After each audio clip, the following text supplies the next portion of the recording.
En 1884, durante el invierno más despiadado de Dakota, 4 familias tomaron una decisión que todos consideraron un suicidio absoluto: construir 4 cabañas unidas a una sola chimenea. Los vecinos apostaron a que morirían asfixiados por el humo o congelados peleando por la leña. Pero mientras los lugareños luchaban desesperadamente para no morir de frío, estos inmigrantes escondían un brillante secreto de ingeniería extrema. Un misterio ancestral que les permitió vencer al hielo quemando apenas una cuarta parte de la madera. Quédate hasta el final para descubrir exactamente cómo lo lograron. Si te apasiona la historia y la ingeniería de supervivencia, dale me gusta a este vídeo y suscríbete a Supervivencia Ártica. Además, baja los comentarios y cuéntame desde qué país o ciudad nos estás viendo. Me fascina saber hasta qué rincón del mundo llega nuestra comunidad. Territorio de Dakota, abril de 1884. El viento de la pradera del norte cortaba como el cristal roto, un recordatorio constante de que, en esta frontera implacable, el invierno nunca se marchaba del todo. Mientras cada colono en aquellos vastos y solitarios pastizales construía cabañas separadas, aislando sus esperanzas detrás de paredes delgadas y chimeneas individuales que devoraban madera para alimentar fuegos solitarios, un hombre llamado Joseph Noatne estaba haciendo algo que desafiaba toda la lógica de la época. Sus acciones en la dura tierra arcillosa eran tan inconcebibles que los vecinos cabalgaban kilómetros desde sus propias concesiones de tierras, soportando el frío primaveral, solo para confirmar con sus propios ojos el rumor que corría por el condado, que 4 familias de inmigrantes moravos habían perdido por completo la razón. En medio de un paisaje donde la regla inquebrantable de la supervivencia era la autosuficiencia extrema, este maestro constructor no estaba levantando un simple refugio para su esposa y sus hijos. Estaba orquestando la construcción simultánea de 4 cabañas, dispuestas en una precisa y extraña formación de molinete, todas convergiendo hacia un único, masivo y profundo foso central. Estaban preparando los cimientos para una sola chimenea colosal que serviría a 4 hogares distintos. Para los curtidos pioneros estadounidenses que observaban desde sus caballos, aquello era una sentencia de muerte arquitectónica. Las burlas y los susurros de incredulidad no se hicieron esperar. Los lugareños, acostumbrados a depender únicamente de sus propios brazos y sus propias hachas, apostaban sin tapujos a que aquellos extranjeros morirían asfixiados por el humo cruzado en el primer mes de nevadas. O peor aún, que perecerían congelados mientras discutían amargamente en la oscuridad sobre a quien le tocaba salir al frío para alimentar el fuego. En la férrea mentalidad del oeste americano, compartir una fuente de calor tan vital era invitar al desastre. Significaba ceder el control absoluto de tu propia supervivencia a otra persona. Sin embargo, lo que aquellos rancheros escépticos ignoraban por completo era el profundo y antiguo conocimiento que Joseph albergaba en su mente sobre la física de la masa térmica compartida y la ingeniería de calefacción comunal. No podían comprender que, mientras ellos pasarían los próximos y oscuros meses de invierno talando árboles hasta el colapso físico, temblando en la penumbra helada de sus refugios aislados y vigilando las llamas con desesperación, el audaz diseño de Joseph cambiaría las reglas de la supervivencia. Este diseño permitiría a estas 4 familias moravas quemar apenas una cuarta parte de la leña que consumiría una cabaña normal. Y lo más asombroso de la matemática que Joseph había calculado, ninguno de ellos, ni siquiera en las noches más despiadadas donde la temperatura se desplomara a niveles letales y el hielo cubriera las ventanas por dentro, volvería a sentir el frío. Este hombre no estaba improvisando, ni estaba desafiando a la naturaleza por pura arrogancia. Traía consigo los secretos de una arquitectura extrema forjada durante siglos en los inviernos más crueles de Europa, listo para demostrar que la verdadera locura no era compartir el fuego, sino atreverse a enfrentar el infierno blanco de la pradera en absoluta soledad. Mucho antes de pisar la dura tierra de Dakota, Joseph Noatne ya llevaba 34 años perfeccionando el arte de desafiar al hielo. Para comprender su supuesta locura, debemos abandonar la desolada pradera americana y viajar décadas atrás, a las antiguas calles empedradas de los pueblos del sur de Moravia. En lugares como Mikulov, la supervivencia no era una batalla solitaria, sino una obra maestra de ingeniería colectiva. Allí, los inviernos centroeuropeos castigaban con una ferocidad incesante que penetraba hasta los huesos, y la idea de que cada familia levantara una estructura aislada con su propio sistema de calefacción independiente no solo se consideraba un derroche imperdonable de leña y esfuerzo, sino una insensatez que rozaba lo suicida. Las paredes medianeras y las chimeneas colosales eran la norma absoluta, un pacto silencioso de supervivencia grabado en piedra y arcilla durante generaciones. Joseph había aprendido esta lección vital en su forma más pura a la sombra de su abuelo, un venerado maestro albañil que dedicó su vida a erigir inmensos núcleos térmicos. De niño, mientras sus manos se curtían colocando ladrillos y mezclando mortero, Joseph escuchaba la filosofía inquebrantable que regiría su destino como constructor. Un solo ladrillo, le explicaba el anciano con voz ronca mientras perfilaba la argamasa de una chimenea diseñada para servir a 6 hogares simultáneamente, calienta apenas a una familia en su lucha desesperada contra la escarcha. Pero 100 ladrillos bien dispuestos y unificados calientan a 4 familias exactamente por igual. El calor, le enseñó su abuelo, es completamente ciego, no sabe a quién pertenece la madera que lo engendró, ni le importa quién encendió la chispa inicial. El calor solo reconoce la masa densa que lo atrapa y el aire frío que lo absorbe. Era una verdad irrefutable de la física disfrazada de sabiduría ancestral. Si construyes por separado, cada familia se enfrenta sola a la furia del invierno y perece. Si construyes unido, el invierno se enfrenta a todos a la vez, y sin remedio, termina perdiendo la batalla. A los 18 años, Joseph ya había construido su primera chimenea compartida, y a los 26, su primer complejo residencial en forma de molinete. Comprendía el comportamiento de la piedra y el ladrillo con la misma intimidad con la que un maestro herrero entiende la voluntad del hierro incandescente. Sabía instintivamente que la capacidad de estos materiales para absorber el fuego lentamente, retenerlo con una terquedad asombrosa y liberarlo de manera constante a lo largo de los días era el arma definitiva contra la congelación. Comprendía que una chimenea el doble de grande no retenía el calor el doble de tiempo, sino que lo multiplicaba exponencialmente, creando una eficiencia térmica inalcanzable para cualquier hogar aislado.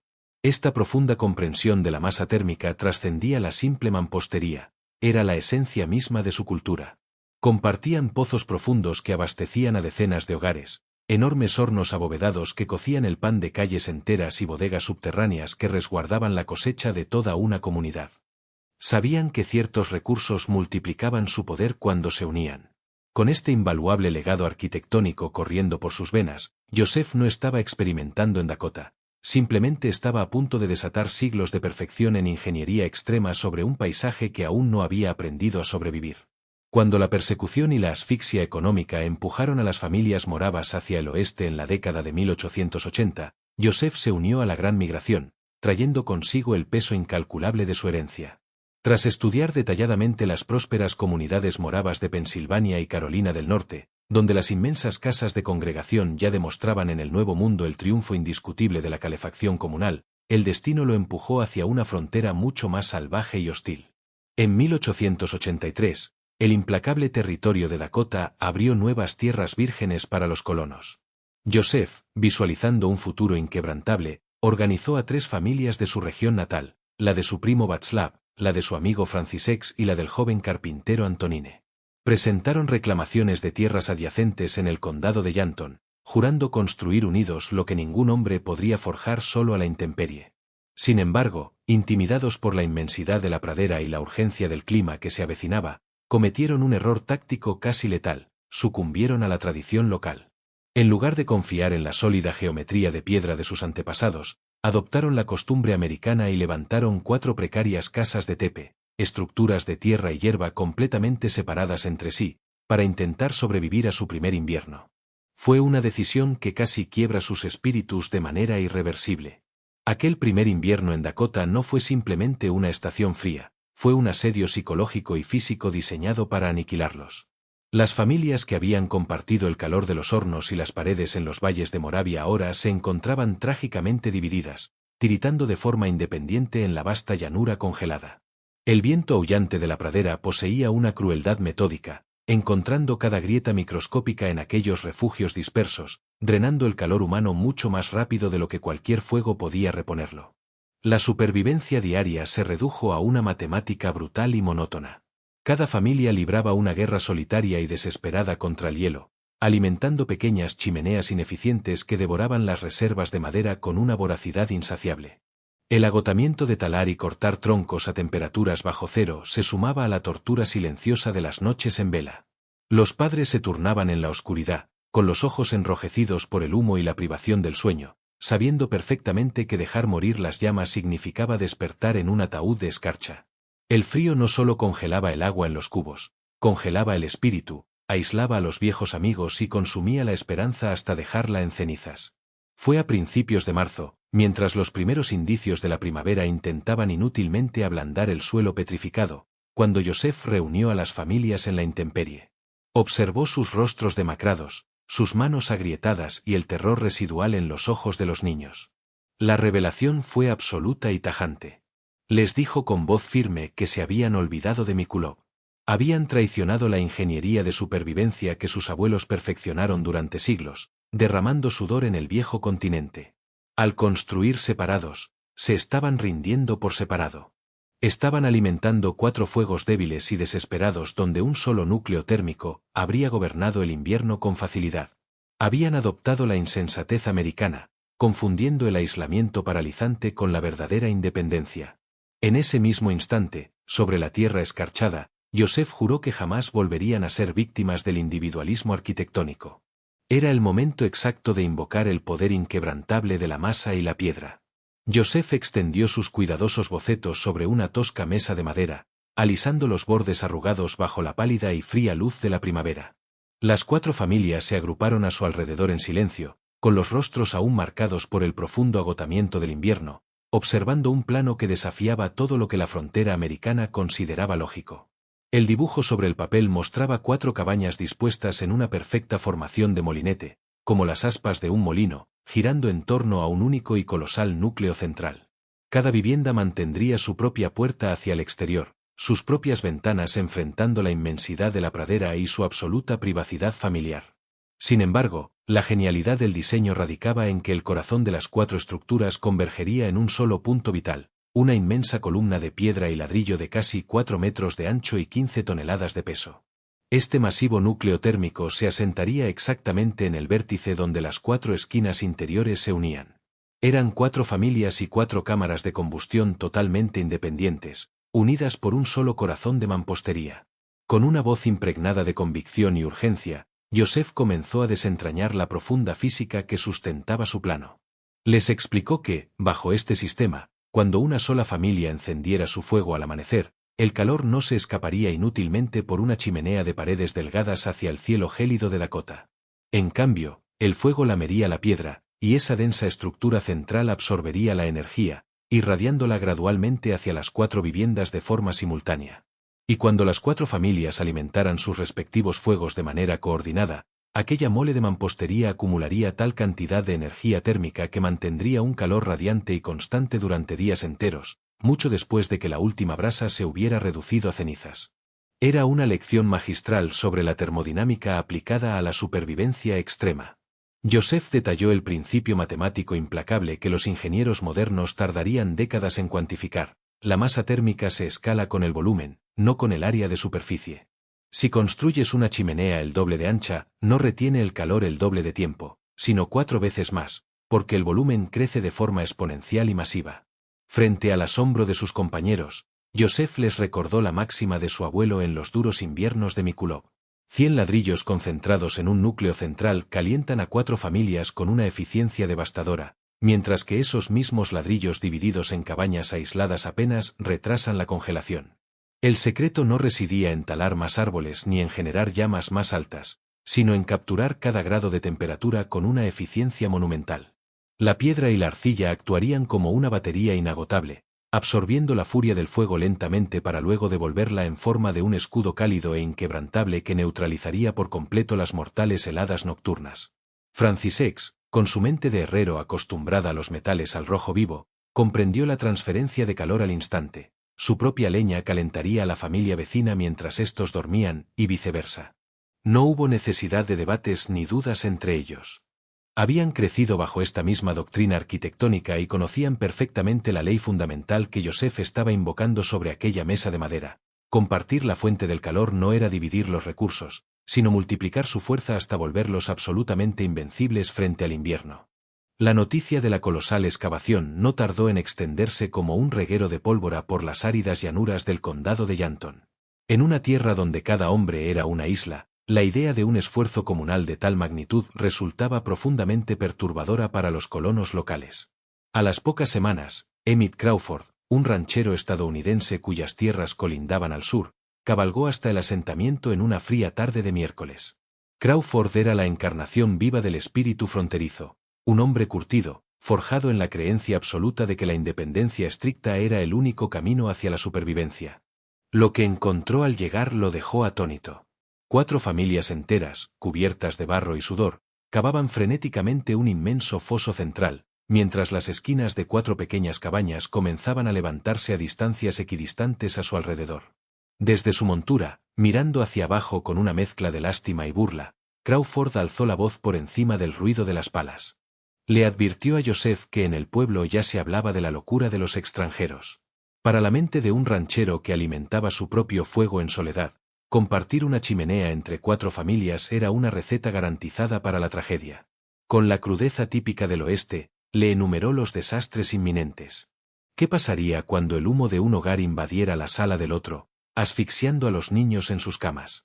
¿Qué sucedería cuando comenzaran las amargas disputas sobre quién cortaba la leña bajo la ventisca y quién simplemente se sentaba a disfrutar del calor ajeno? Pero la advertencia más grave de Crawford era estructural. Predijo con total certeza que cuando esa monstruosidad de 15 toneladas de ladrillo se calentara de manera desigual, un lado hirviendo y el otro helado, la tensión térmica partiría la torre por la mitad, aplastando los 4 hogares bajo una avalancha de escombros. Joseph, limpiándose la espesa arcilla de las manos, salió lentamente del pozo de cimentación. Sin perder la compostura, se plantó frente al jinete y comenzó a desmantelar cada uno de sus temores con la precisión de un maestro ingeniero. Le explicó que no habría humo cruzado ni asfixia, porque el diseño albergaba 4 cámaras de combustión completamente separadas. Cada fuego ascendería por su propio conducto de arcilla independiente, serpenteando hacia la cima sin jamás mezclarse con los demás. Compartirían el calor radiante, sí, pero bajo ninguna circunstancia el humo tóxico. En cuanto a las disputas, Joseph le hizo comprender que, al calentar la inmensa masa central, el calor se convertiría en propiedad de todos. No habría competencia, porque el beneficio sería mutuo y constante. Y respecto a la tensión térmica que tanto aterraba al estadounidense, el constructor moravo le reveló el secreto del equilibrio perfecto. Cuando 4 fuegos arden desde 4 direcciones cardinales abrazando el mismo núcleo, la piedra no se calienta de forma desigual.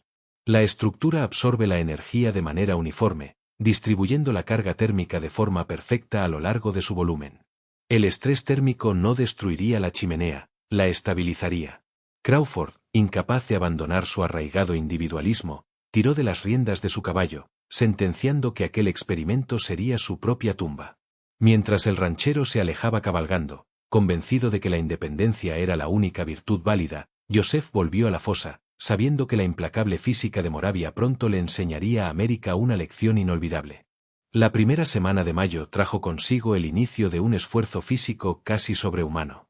Las 4 familias dejaron de ser entidades separadas para convertirse en un solo organismo vivo, respirando y sudando al unísono bajo el implacable sol de la frontera. El primer paso fue perforar las entrañas de la tierra, cavando un foso cuadrado de más de 4 metros de lado y 1 de profundidad, descendiendo mucho más allá de la línea de escarcha para proteger la futura y colosal estructura de las violentas expansiones y contracciones del suelo congelado.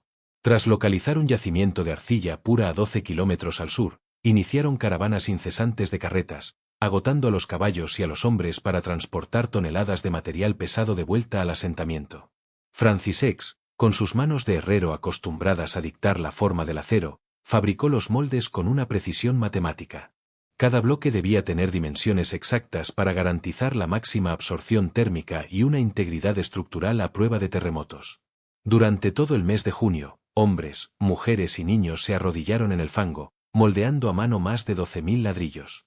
Los alinearon en interminables filas sobre la hierba rala, volteándolos diariamente con un cuidado reverencial y protegiéndolos de las traicioneras tormentas de verano con pesadas lonas.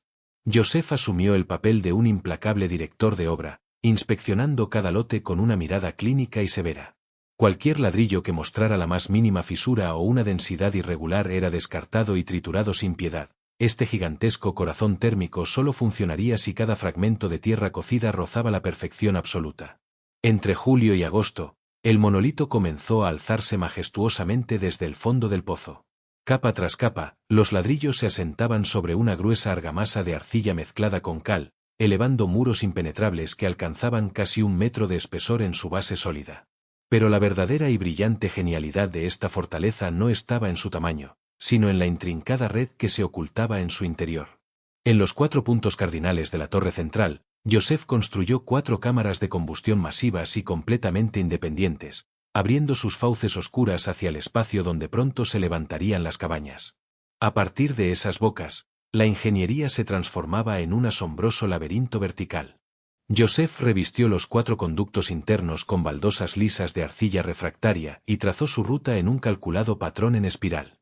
Los gases abrasadores y el humo no subirían en línea recta hacia el cielo en un desperdicio inútil de energía. En su lugar, ascenderían girando lentamente a través de las entrañas de la mampostería, prolongando al máximo el tiempo de fricción y transfiriendo cada grado letal de calor a la masa de ladrillo antes de ser liberados.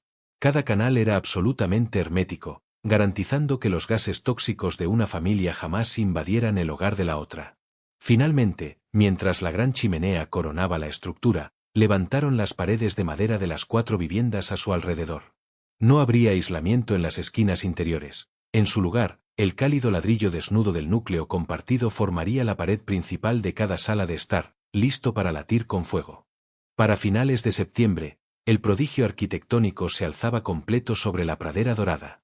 Las 4 cabañas de madera se extendían desde el colosal núcleo central como los radios de una rueda, unidas irrevocablemente por la inmensa columna de mampostería que dominaba sus esquinas interiores. El viento comenzaba a afilarse, trayendo consigo el inconfundible y gélido aliento del inminente invierno de Dakota. Había llegado el 1 de octubre, el día marcado para la prueba definitiva. Todo el sudor derramado, las miles de horas moldeando arcilla bajo el sol abrasador y el desafío a las sombrías advertencias de sus vecinos estadounidenses se reducían a este momento crítico. ¿Funcionaría la física centenaria de Mikulov en el implacable extremo del Nuevo Mundo? Joseph Noatne se arrodilló frente a su cámara de combustión. Con una calma solemne, preparó la leña seca y encendió un modesto fuego, observando detenidamente cómo las llamas iniciales lamían el interior del oscuro túnel de ladrillo y el humo comenzaba su lento y calculado ascenso en espiral hacia la cima.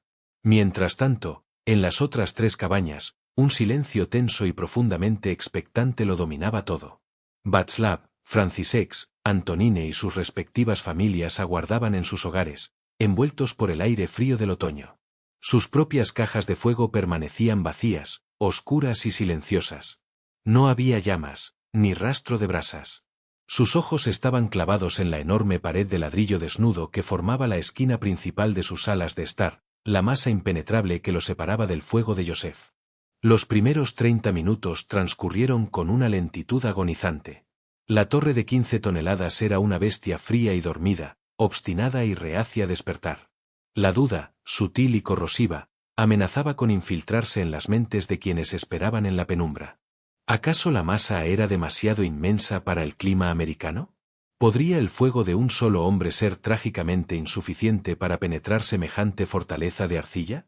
Pero Joseph conocía la inquebrantable paciencia de la termodinámica.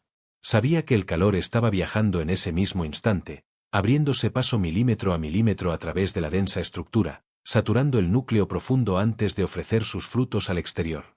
A los 90 minutos, Václav acercó cautelosamente su mano endurecida por el trabajo y presionó la palma contra los gruesos ladrillos de su propia cabaña.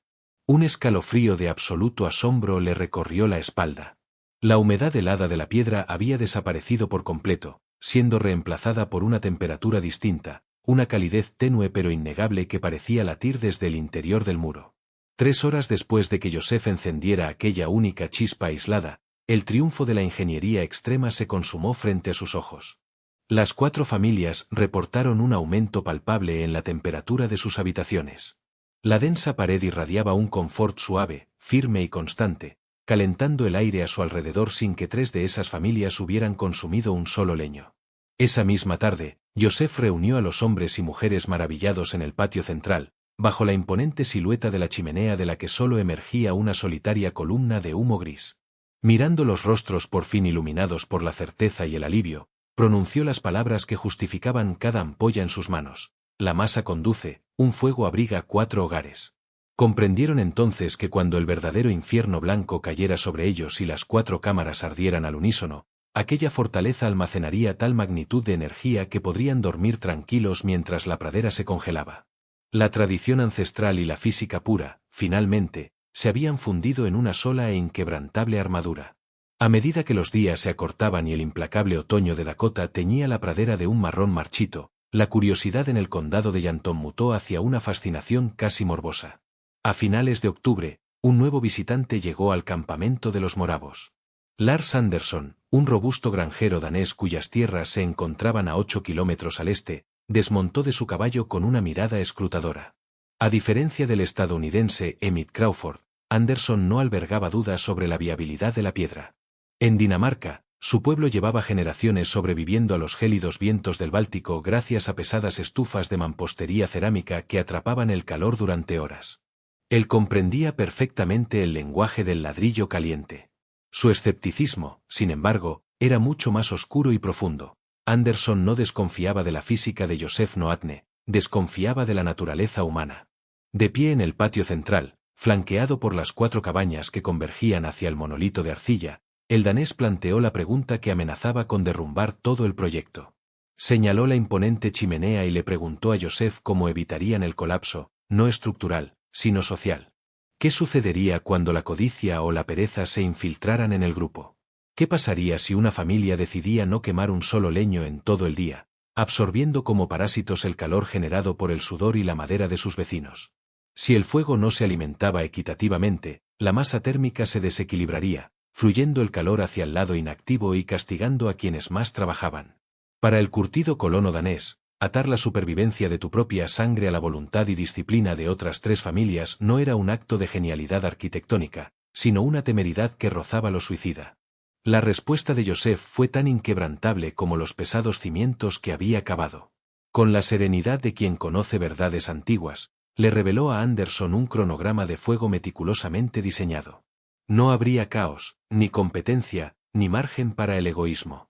Las familias Noatne y Svabota encenderían sus cámaras al norte y al sur al amanecer y a primera hora de la tarde. Las familias Orak y Mii, al este y al oeste, tomarían el relevo a media mañana y al anochecer. Serían 8 fuegos diarios, 2 por familia, distribuidos en perfecta simetría a lo largo de 16 horas. De esta manera, la masa térmica jamás se enfriaría de forma irregular y ninguna familia cargaría con el peso exclusivo de la supervivencia. Anderson, frunciendo el ceño ante tal nivel de interdependencia, murmuró que una coordinación tan estricta requería una fe absoluta en el prójimo, y preguntó qué ocurriría cuando esa confianza inevitablemente se fracturara bajo la presión del hielo. Fue entonces cuando Joseph pronunció una sentencia que desafiaba el alma misma de la frontera. Le explicó que, en las comunidades moravas, la confianza no se resquebrajaba porque llevaban 300 años compartiendo pozos, hornos y muros. Compartir no era una debilidad que debiera superarse con independencia aislada, sino la mayor de las fortalezas.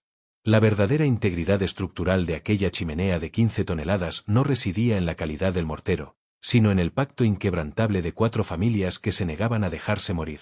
Anderson montó en su caballo, sentenciando que el inminente invierno revelaría si aquella devoción comunal era la mayor de las sabidurías o la más trágica de las locuras. El implacable enero de 1885 no llegó a la pradera como un simple cambio de estación, descendió sobre el territorio de Dakota con la brutalidad de un verdugo, un asedio ártico que los ancianos del condado de Yanton recordarían con pavor durante décadas. El 5 de enero, un sistema frontal masivo y oscuro se abalanzó desde las llanuras de Manitoba, desplomando las temperaturas con una violencia inconcebible.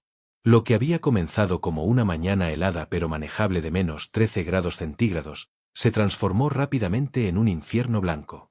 Para la medianoche, el termómetro se había hundido hasta los 35 grados bajo cero, y al amanecer del 6 de enero, el aire se cristalizó en menos 36 grados.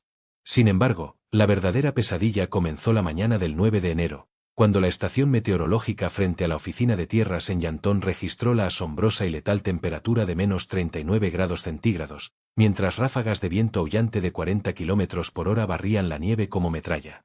La sensación térmica efectiva se desplomó hacia un abismo de menos 54 grados. A esa temperatura, la piel expuesta se congelaba en minutos y la esperanza de sobrevivir se desvanecía en la inmensidad del paisaje. Para los colonos estadounidenses y europeos que se habían aferrado tenazmente a la doctrina del individualismo, la supervivencia se redujo a una guerra de desgaste tan exhaustiva como solitaria. A varios kilómetros al sur del campamento moravo, Emmett Crawford se encontraba atrincherado en su cabaña, convertida en una lúgubre cámara de aislamiento. Su chimenea, construida según los estándares convencionales de la frontera americana, demostró ser trágicamente ineficiente frente a la furia de aquel invierno histórico. A pesar de consumir más de 68 kilos de madera diarios en un esfuerzo desesperado por generar calor, las paredes de su hogar apenas lograban retener unos frágiles 7 grados centígrados por encima del punto de congelación. La lucha de Crawford y su familia era incesante. El fuego no podía languidecer ni por un instante. Su esposa, demacrada y temblando bajo pesadas mantas, se levantaba mecánicamente cada hora y media a lo largo de la gélida y oscura noche para alimentar unas llamas que devoraban combustible sin tregua. El terror más profundo de Crawford no era solo el frío que se filtraba por las rendijas de las contraventanas selladas, sino la visión de su reserva de leña, que en noviembre le había parecido inmensa, menguando ahora a una velocidad vertiginosa. Para el 8 de enero, con los ojos inyectados en sangre por la falta de sueño y el humo constante, el orgulloso ranchero estadounidense comenzó a calcular con desesperación cuánto tiempo podría sobrevivir arrancando las tablas del revestimiento de su propio granero antes de que sus animales perecieran. La situación no era mucho mejor en la finca de Lars Anderson. Su sólida cabaña y su estufa danesa de mampostería superior le otorgaron una ligera ventaja sobre el hogar americano, pero incluso esa estructura exigía una devoción absoluta para evitar la catástrofe. Quemando más de 54 kilos de troncos al día, Anderson solo lograba mantener una temperatura medianamente tolerable si se aseguraba de que el fuego ardiera siempre con una intensidad rugiente. Por todo el condado, las familias se encerraron en sus minúsculas prisiones de madera oscurecida, luchando de forma independiente, quemando pilas enteras de combustible y agotando hasta la última gota de sus fuerzas físicas en madrugadas interminables, atormentados por la cruda realidad de que si el fuego moría mientras dormían, ellos tampoco despertarían. Mientras la tormenta ártica devoraba el condado de Yanton y las cabañas solitarias se convertían en prisiones de hielo y desesperación, el campamento moravo se erigía como un santuario inexpugnable. En la mañana del 9 de enero, el día más despiadado de aquella letal ola de frío, la pequeña Eva Mee, de apenas 6 años, caminó descalza por el suelo de madera de su cabaña. Afuera, el viento rugía implacable, empujando la sensación térmica hacia los 60 grados bajo cero, pero en el interior de la vivienda de los Mee, el aire flotaba en unos asombrosos y apacibles 16 grados centígrados. No había fuego ardiendo en su chimenea desde la noche anterior. La inmensa mole de 15 toneladas de piedra y arcilla estaba haciendo exactamente aquello para lo que había sido forjada, actuar como un volante térmico imparable. Las 4 familias habían cumplido el cronograma de Joseph con una disciplina férrea, cargando el núcleo de mampostería el día anterior, y ahora, la bestia de arcilla irradiaba su energía con la constancia de un sol cautivo. A escasos metros de allí, Joseph Noatne se encontraba sentado en su propia sala de estar, iluminado por la luz pálida que lograba filtrarse a través de las ventanas escarchadas, anotando cuidadosamente sus observaciones en un desgastado cuaderno de cuero. 34 años de construcción ininterrumpida le habían enseñado que la masa térmica revelaba sus secretos más profundos a través de los números, y los datos recabados en Dakota eran simplemente magistrales. Según sus minuciosos registros, la temperatura interna del núcleo central superaba holgadamente los 150 grados centígrados. Esa montaña de ladrillo había almacenado millones de unidades de energía térmica que ahora viajaban, milímetro a milímetro, a través de los gruesos muros, abrazando las 4 viviendas con absoluta equidad.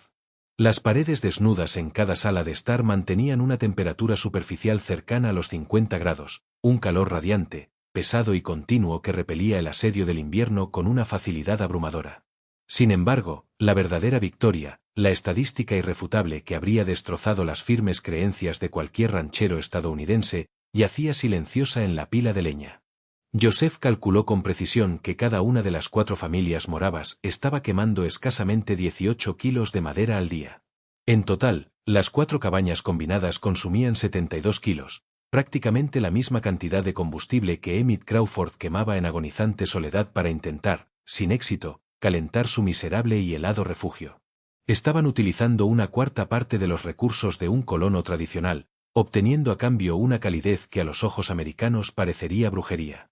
Y el beneficio más invaluable de esta hazaña de ingeniería no se medía en madera ni en grados, sino en el profundo y reparador silencio de la noche. Mientras Crawford y Anderson se arrastraban fuera de sus lechos cada 90 minutos, atormentados por el terror de que las llamas languidecieran y la muerte blanca entrara por la puerta, las familias moravas dormían ininterrumpidamente. Sus fuegos se extinguían deliberadamente a las 10 de la noche y no volvían a encenderse hasta el alba. Nadie se levantaba en la oscuridad helada. Nadie agotaba su espíritu luchando contra las sombras.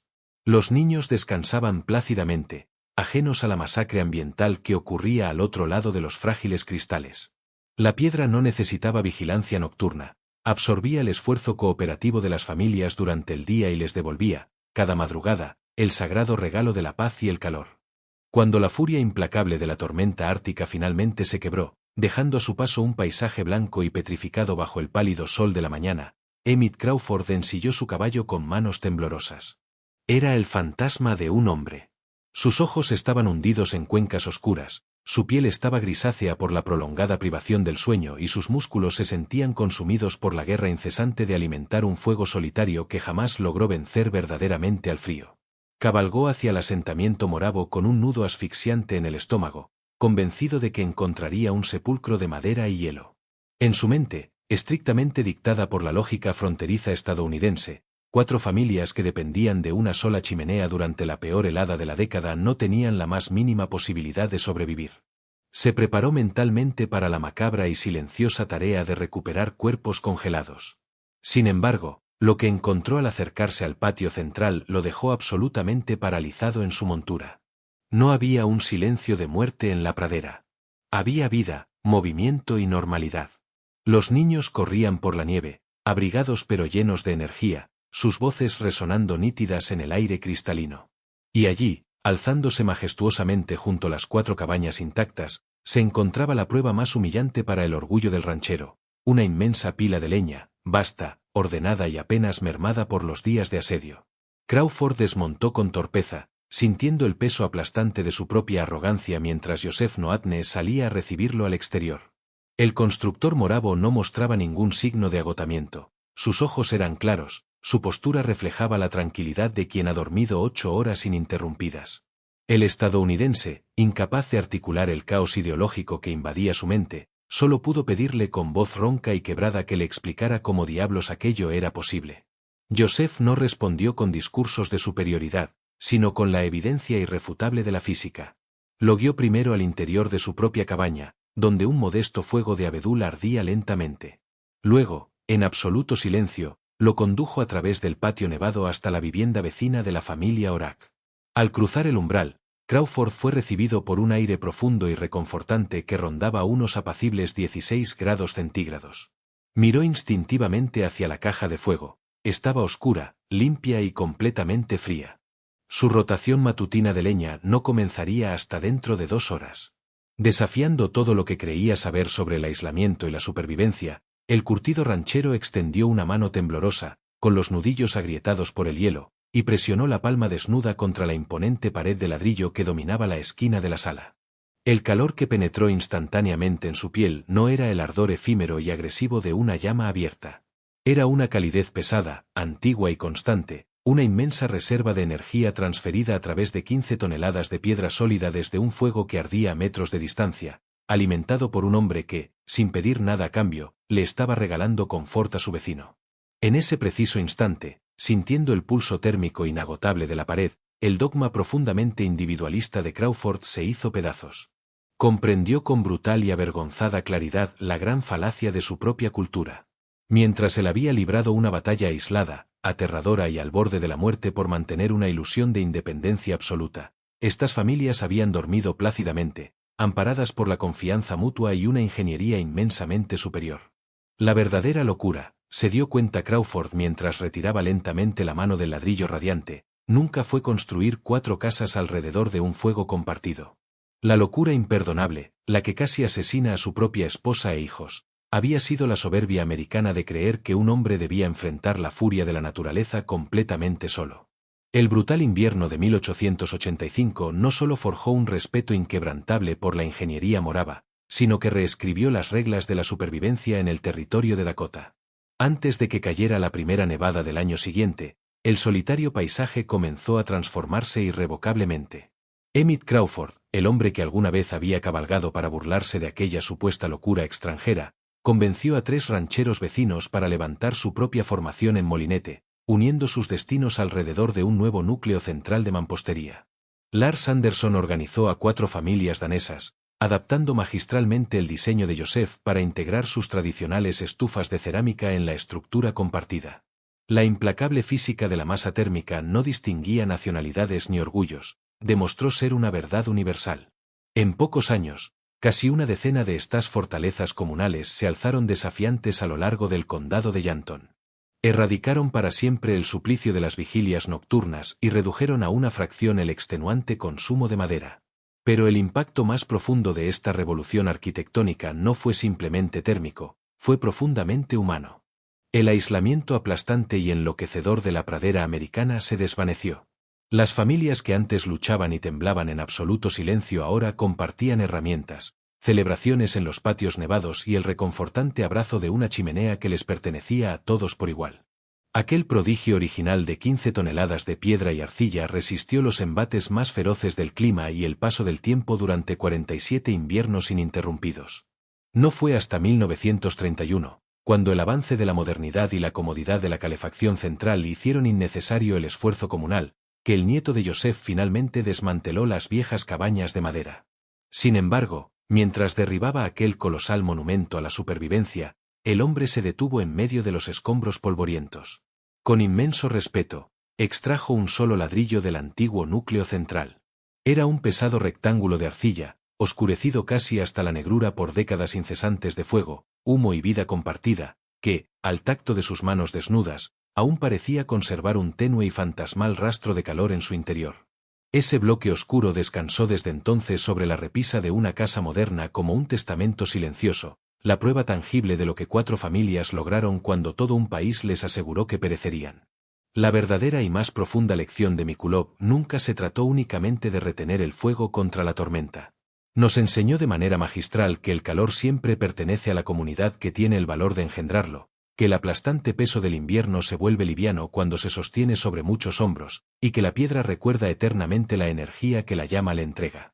Aquella legendaria chimenea no sobrevivió casi medio siglo porque su argamasa fuera insuperable, sino porque la arquitectura de supervivencia más extrema e impenetrable que existe solo puede construirse sobre los cimientos irrompibles de la confianza humana. Si esta fascinante historia sobre la genialidad olvidada de nuestros antepasados te ha cautivado, te pido amablemente que dejes un me gusta, compartas este relato con quienes aprecian la historia profunda, y te suscribas a Supervivencia Ártica para acompañarnos a desenterrar más secretos de la resistencia humana.